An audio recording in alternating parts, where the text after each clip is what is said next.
So may isang buyer mga idol, nakakadismaya na part ng pangingisda. Isang baldi, tapos isang rice cooker. No. Grabe hito mga idol.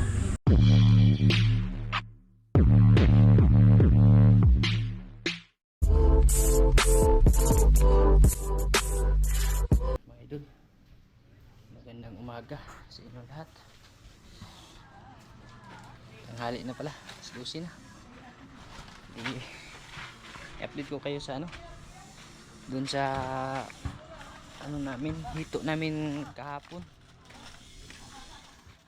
Kasi yung hito namin kahapon, kung napansin nyo mga idol, nasabi ko dun sa last na video natin na i-ice namin. Nagbili kami ng half broken ice kahapon. Tapos yun, in-ice namin yung isang foam. Tapos yung yung sobra. Kaya ngayon pakita ko sa inyo mga idol kung ano na yung nangyari. Nabintahan kami 10 kilo ni Anggorillo. Naglako siya, binigay na lang namin 40. 40 ba ito ba? 30 40 per kilo yung bigay namin. Sobra pa talaga mga idol, hindi talaga naubos. Grabe, nakakahina ng mga idol katawan.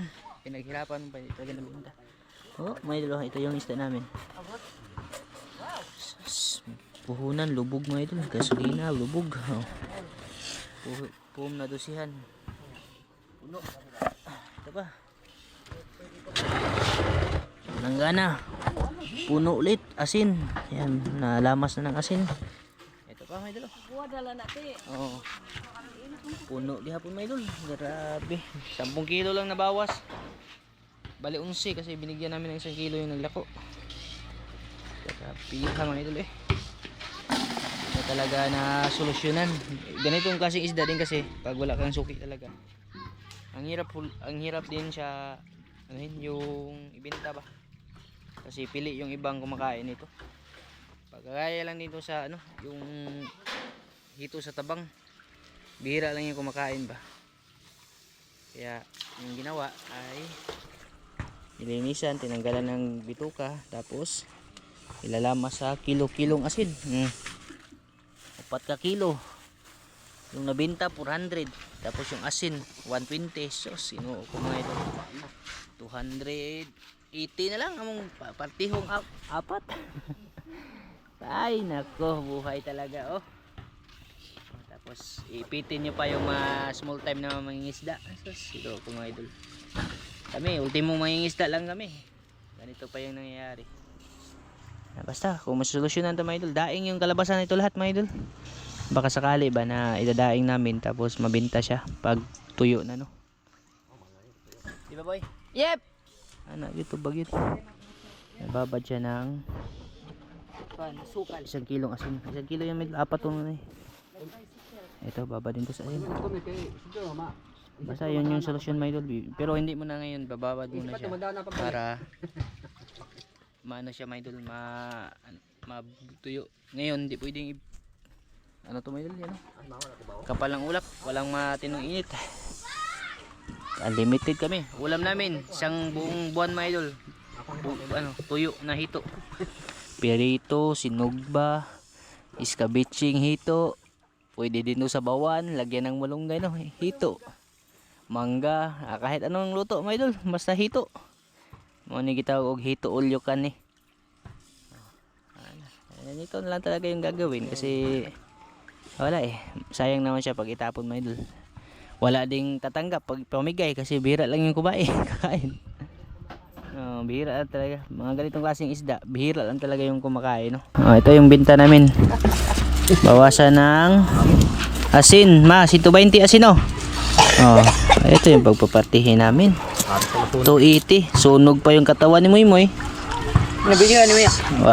Pero muntik na. Videohan mo pa yun na nagsitalunan na nga sila sa bangka. Mag-video ka pa.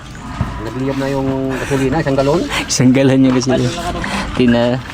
Dalate, bayad sa asin. Ito, sa may bato na to, palit na lang ito ni beer. Arong makatilaw pa taglami. Ala nga, mali tunga tag 50 tali. Palit na lang na magkulapo ba idol. Okay, klaro pa ning kain na yan eh. Kulapo ni tag 50. Oh, angay pa sa nya upat ka kulapo nya sahog. Duha ka Pepsi. Okay kayo kulapo. Kulapong tugpa ni mga idol. Di ba boy? Kulapo. Wag na kulapo. Kulapo. Kulapo ting. Kaya kulaputing. Kulaputing ko na mga idol. Napakakuha nga nito, 40 kwartan doon ako kay mabasa. Dali. Ayan. Kwarta rin mo lang kunin mo rin. Ah. Mama rin nakapaldo ano yung asin. Pinakyaw namin. Asin ni mama napakyaw. Si mama na dyan nakapaldo mga idol. Umay na sila. Grabe ko mga idol. Daraya ha. Ang saon ni natong kotahan eh. Ah. Itipon pa rin natong ano. Itipon pa rin nato liha. Ano pa? Pila ka kilo asin ni man eh? Isang kilo? Oo. Ibig sa buta na. Diyan pa na ganyan. Oh, papalinisan may dami. Kagabi pa kami naglinis yan, hindi pa natapos. Inabot na ng ano, tanghali na naman ulit. Hapon pa to abutin may idol. Ito, sinipar ito kasi medyo malalaki ito konti may idol eh. Ibukod to pag sinalo siya may idol. Sus, ito yung ano eh, kumbaga nakakadismaya na part ng pangingisda eh. Kasi pinaghirapan mo, kamuntik pang maalanganin yung buhay. Peligro pa yung ano mga idol. Basta ang daming pinagdaanan. Silpo namin pagka-uwi kagabi nababad pa sa tubig. So ewan ko lang kung mag-un pa yun. Wala talaga. Kasi inabot ng unos, pumasok sa balde na nasunog yung tubig. Grabe gahapong adlaw mga idol. Kuan nyo kayo. Swerte nyo kayo merong gahapong adlaw. Para matapos na rin. Buti pa rin tuyong. Tuyong. Ha? Oh, yung napagdaanan namin kahapon, history yun eh. Grabe may idol. Buti pa yung ano nila, dapag na kinuha na binta pa agad. Ubos agad eh. Sus. Ano kasi, kung ka ba, magtaka ka na sa gitna ng dagat, may tutubi. Yun yung ano mga idol, yun yung nakita ni Kuya Joel. Parang siglos na yun. Tutubi oh, wala yung napakalayo nung ano. Kasi yung part na lupa na malapit, ano, yung tawag doon eh, yung Batuliti, tapos doon sa kabila mga idol oh. Pag dito naman sa kabila na part, isang oras pa bago makarating doon. Paano magkakaroon ng tutubi doon? Pumatong sa bangka. Pumatong sa may ulin, sa may ano, pinaka... Yun yung side. Ano ko pa nga, tinuro ko pa kayo mo eh. Yung kulay green no, nakita ko din yung kapon eh. Paano makaroon ng ano dito, tutubi? Gitna ng dagat na to ah. Yun yung ano mga idol, kumbaga signos. Ayun pala, may masamang mangyari na Masamang nangyari ba? At least, pasalamat pa rin po tayo mga idol. Na hindi buhay yung tinaya ba, ganun lang yung mga napagdaanan. Ay, ako talaga, akala ko talaga sasabog na yun kasi yung galon. Nagliyab na eh. Yung galon, lumiyab na eh. Kaya nga nagsitalunan sila. Ako hindi talaga ako tumalon mga idol kasi na ano ko din na yung gasolina pag matakpan nyo ng ano ng basang tila, hindi ka talaga yung magliliyab. Sino ba naman yung hindi magpapanik? Sus, yung apoy, kita nyo naman sa ano, yung bago upload natin na sa kamay ni Moymoy, lapnos talaga. Kahit sinong matapang dyan mga idol, pero hindi talaga ako nagpanik no, kasi pahirap pag magpanik na kami lahat. Yung inaalala ko doon, pag natapon yung gasolina doon sa tubig, wala, patay yun talaga yung part, patay kami mga idol. Kasi nga, paano kami uwi? Siyempre, pag nagliyab na yung tubig, alam nyo, paano patayin yun, yung apoy. Pag tinapunan mo, sinabuyan mo yun ng dagat na naman, ay mas lalong lalaki. Kaya pasalamat kami na pagkapatong ni Moymoy doon, na sunog lang yung tansi, tapos nag-ano ba, parang nag-melt lang yung gasolina, yung lalagyan ng gasolina. Hindi talaga siya natapon na totally doon sa dagat mga idol. Kasi kung natapon lang, sus, anhing. Buti, hindi hinagis niyo. Yung suggest ni Moymoy, ihagis mo ya sa tubig. Sabi ko, naisip ko, patay pag hinagis to. Gasolina pa naman, okay lang kung ano yun, apoy lang na, yung apoy lang na ordinaryo ba, gasolina yan mga idol eh. Kahit anong, pag wala kang literal na kwento na lang kayo. hanggang kwento na lang talaga. Pero ano din, pasalamat pa rin mga idol. Meron pa rin kayong siglos. May ano ba, kumbaga naanghilan pa rin mga idol, na save pa rin kami ng anghel mga idol. Kasi kung hindi, ay sus, hanggang kwento na lang si Saldo. Pinto na lang, di ba? Oh. Si Part Elvis, Part Elvis ay magkakita na mo. Hindi nga kami nahilo na lason sa butiti. Nadali naman kami sa gasolina, giatay. Pastilan mga idol, may pistulang karaan mga idol, basta.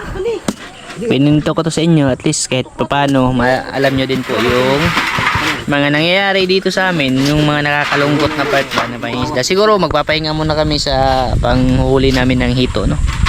Pag ano, manghuli kami na malalaki kunti na may timing kasi ngayon na yung tapos nakakadismaya din yung buyer namin kasi matinong usapan ba sa part lang to namin may idol, no? Na pinalabas lang namin yung kung ano yung nararamdaman namin kasi nga sa part na pag-uusap na okay lang kung usapan na cellphone to cellphone, harap-harapan kasi mga idol, sabi niya pag maganda yung klase ng hito, pag hindi siya puti, anytime daw, anytime. Anin mo yun. Ayaw nga niya palagyan ng hilo. Kaya nga hindi kami dala ng hilo. Kaso wala. Sa kanila din yun mga idol. Negosyo nila yun mga idol. Ang hirap pilitin. Walang pambayad siguro. Baka siguro. Kami lang yung ano mga idol eh. Kami yung sa part na to, kami yung agrabyado. Pero okay lang mga idol. Mahirap man mga idol pag hindi tayo mag-continue sa buhay natin, no. Na-stuck lang tayo sa ano mga idol.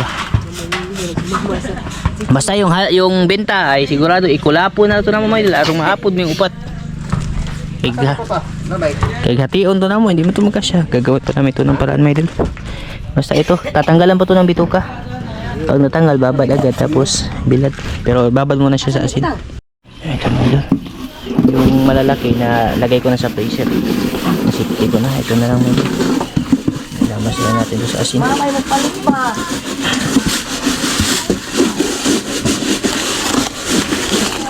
Para ano siya. Wala naman ma. Sugat eh. Wala. Para hindi siya masira. Pag binilad. Kasi hindi pa ito mabilad ngayon eh. Bukas pa siguro ito.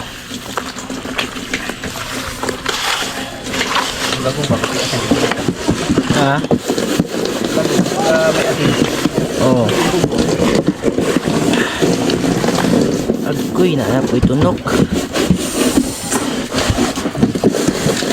Pwede na yun may doon. Grabe sarap ang gana eh.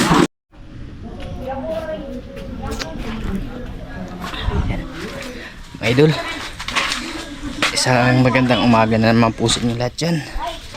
Sa lahat ng nakapanood nito. Bali, shoutout po sa inyo lahat dyan, mga idol. Sa araw na to, yan, maganda yung panahon, napakainit. Kung napansin nyo yung last na vlog natin, mga idol, tungkol pa rin to sa hito, no? Dudugtong ko na lang dito, mga idol. At least kahit pa paano, makakita nyo rin po kung ano yung nangyari talaga sa huli namin na isda.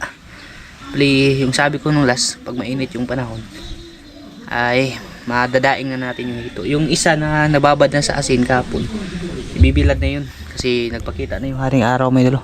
Napakainit na sakto. Yung isa naman na nireserve ko, tinabi ko. Ito, may idol. Grabe yung isda namin, may idol. Oh sus, nilagay ko to sa freezer. Isang baldi, tapos isang rice cooker. No, mga idol. Grabe.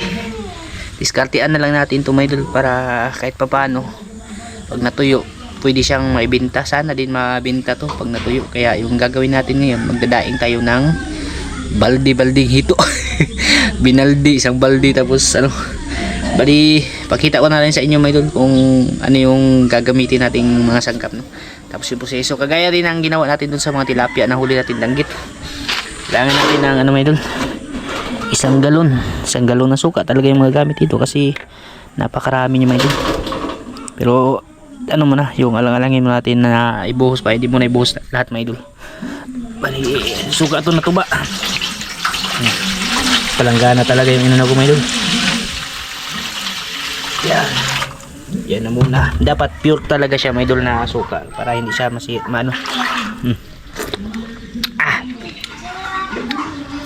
suka dyan. Tsaka yung mga sangkap natin, no, kamayin ko na lang po ito, mga idol. Maraming paminta, tapos maraming bawang dinikdik. Bali, ito yung ano, ating pang-marinate sa ating daing para magkalasa siya at hindi kapitan ng tawag doon ng malalaking langaw tsaka asin.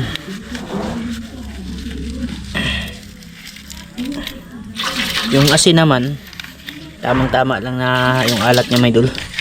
Huwag masyadong maalat. Hindi ito kagaya dun sa ano binaing natin na isa, kasi ano to, yung sakto lang yung timpla dito. Depende na po yan sa inyo kung gusto niyo ng maalat, pero ito timpla natin sakto lang. Kinamay ko na mga idol para mahalo talaga siya ng maigi.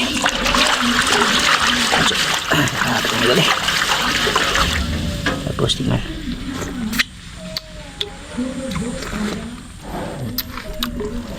ano natin bitchin.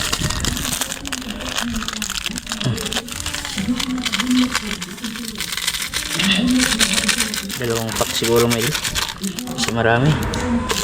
Dalawang bitchin at tigilay ng piso. Kailangan talagang ano kailangan talaga siyang diskartehan may idol, kasi sayang siya pag hindi siya naanuhan talaga. Yung hindi yan na-diskartehan yung isda, kung hahayaan na lang siya na nakatawang-wang lang sa ano may idol. Kaya ito yung gagawin natin. At least pag nabenta, pwede naman itong dalhin ni Maika pag magtinda siya sa terminal pag linggo. Pwede din niyang ilako ito mga idol, kasi masarap yung ganito, may timpla na siya. Yan lang yung timpla natin, bawang, paminta, asin, tsaka bitchin. Yan yung timpla ko mga idol. Tsaka yung timpla na din na ganito, iwas ano talaga, iwas langaw, kasi natataboy sila sa bawang tapos paminta tapos may suka pa ba. Kasi pag nilamas mo lang siya ng ano lang, regular na asin, kakapitan siya ng langaw. Tingnan muna kami ng isda kagabi. Siguro mamaya mga idol mamamana, balik pamana na naman siguro tayo. Hindi na muna, pahinga muna talaga kami sa hitok mga idol. Yun yung napag-usapan namin ni Paring Elvis, kasi hindi pa kami naka-move on sa nangyari, tapos hindi pa nabenta, kaya pass muna. Butas na, lagay natin yung isda. Ayan mga idol, asa kamanang kung ang isda. Oh, umaapaw, puno yung balde. Bali linis na to lahat, tapos nang matanggalan ng bituka. Paano lang siya tinik. Yung babad nito mga idol ay ano lang po, 1 oras. Mas mabuti nga na hindi uabot, kasi makikita mo to, maano siya pag nasobrahan mga idol, madudurog yung isda. Dapat lubog talaga siya mga idol, para ano talaga manuot yung timpla niya, no. Ito dyan ni kumbate mga idol, pag inulam namin to sus, hindi to maubos ng 1 buwan, kasi sobrang dami. Binigyan ko na nga yung pinsan ko ng ano kahapon, nagkasalubong kami, agaw umat ba, nagkasalubong kami doon sa tindahan. Pinadalhan ko mga 3 kilo siguro yun, yung nababad sa asin. Siya na daw yung magdadaing. Kasi pag ano mga idol, pag inano yun ay sus, ay maubos. Tapos halo-haloin lang. Siguro magbababad lang muna tayo ng mga kalahating ano nito, kalahating balde muna, tapos yung nasa rice cooker, kasi hindi ito maisa mga idol. Sayang din kasi yung suka pag inubos, wala na kaming suka na maasid. Hindi na pa naman magagamit yung sobra nito mga idol, kasi may katas na ng isda. Pag binalik to sa galon ay ano na, mamaho na siya. Lagyan mo na itong nasa rice cooker. Yan, may tubig mga idol, dapat walang halong tubig. Bining ituha mga idol Sabi ni Moy may nagbenta daw doon nang huli daw ng hito ba, 10 kilo nga lang yung mga idol. Hindi daw binili nila. Siguro marami pa talagang stock ng hito yung yung suki namin. Yan, success na yung isang rice cooker. Balde na lang. Grabe mga idol sus. Sabi nila, ako na lang daw bahala kung ano yung gagawin ko dito. Ito yung suggest ko sa kanila. Na, daing na lang. Pag tuyo tong ganito, yung bintahan sa ganito, pag tuyo na, 280. 280. 250. Pinakamahal na yung 280 mga idol. Pero pwede na 250 no, per kilo. Pero marami-rami kasi mga idol. Pag, ano to, pag ganito pa, hilaw pa siya. Yung 1 kilo siguro nito nasa mga 15 piraso. Pag natuyo na to, siguro yung 1 kilo nito nasa mga 30 times 2 din yung ano niya, dami kasi magaan na siya mga idol. Natuyo na kasi, pero okay lang mga idol, importante mabinta. Ito yung solusyon ko na ano, na naisipan talaga para yung hito ay di masayang. Kulang nga yung ano, mga pang marinate natin. Dapat ito kalahating kilong paminta eh, tapos bawang kalahating kilo. Kaso tipid tayo mga idol, tipid tayo ngayon sa mga sangkap mga idol. Ang buwaranan mga idol, saka pultahan dito mga idol.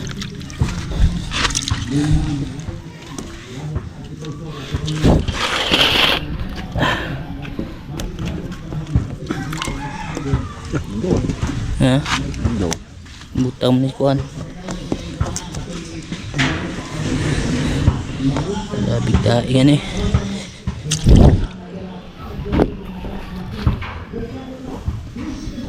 Mereka na kan una. Magsumot naman. Timplahan din hog kuan. Oo.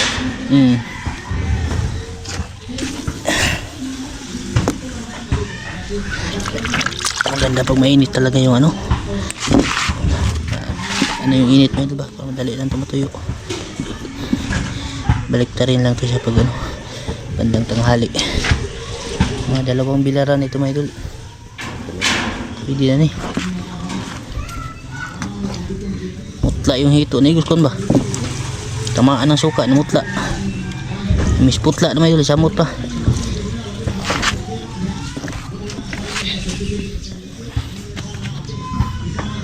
Scarface hito mga idol, aroma kapuslan.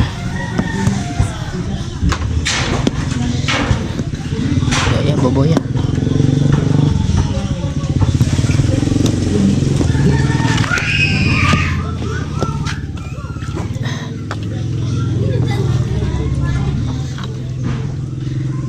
Talaga yung kalalabasan sa ano, isda talaga. Lalo na siguro yung ano, yung mga mangingisda na ganito lang talaga yung inaasahan na idol.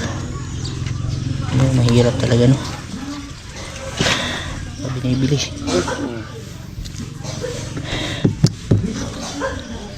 Realidad ng buhay mga idol, minsan ano, kahit meron ng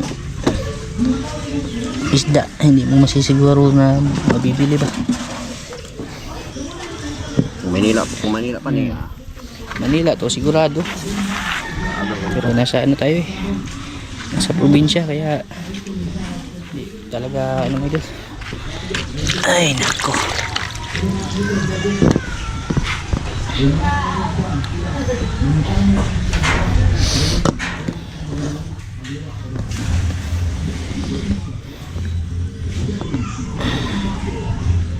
Manila to, kahit binta to tag ano mga idol eh, tag 100, ubos pa to. Bintang adod ano, yung hito sa tabang mas malasa pa to sa hito sa tabang.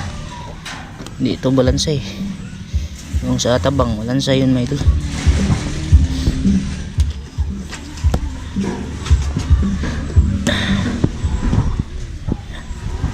Dami-dami talaga to.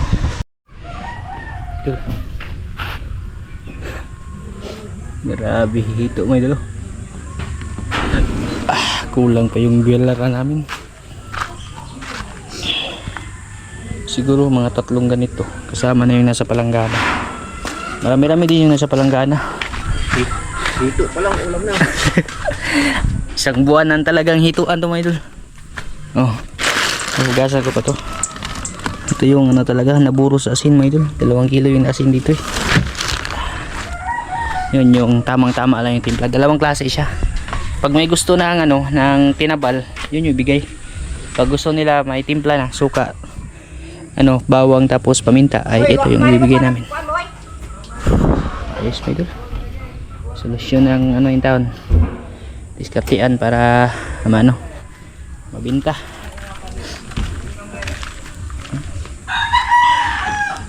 Itong ano na to, kulang-kulang to 15 kilos eh. Maliit lang 15 kilos pa siguro na ito mga idol. Ayan mga idol oh. Tuyo na siya mga idol. Yung kalahati, yung kabila naman baliktarin na ito. Madami-dami talaga ito mga idol. Dito 3 palid.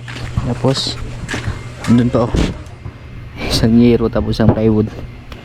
Grabe, nabali na ne? Ha? Yeah, pikas ba? Mauga-uga. Hindi ganong ano mo ito. May ano naman, may mga ulap. Hindi masyadong uminit. Mahirap yung ganito may ano siya ba?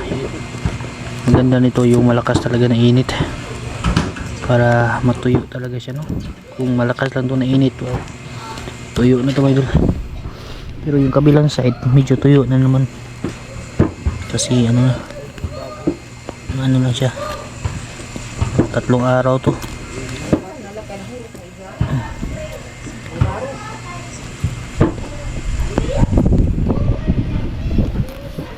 Sana ito ano dito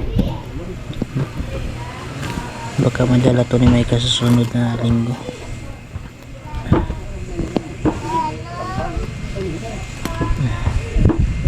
Medyo kulang, langanin pa talaga siya baliktarin mga idol.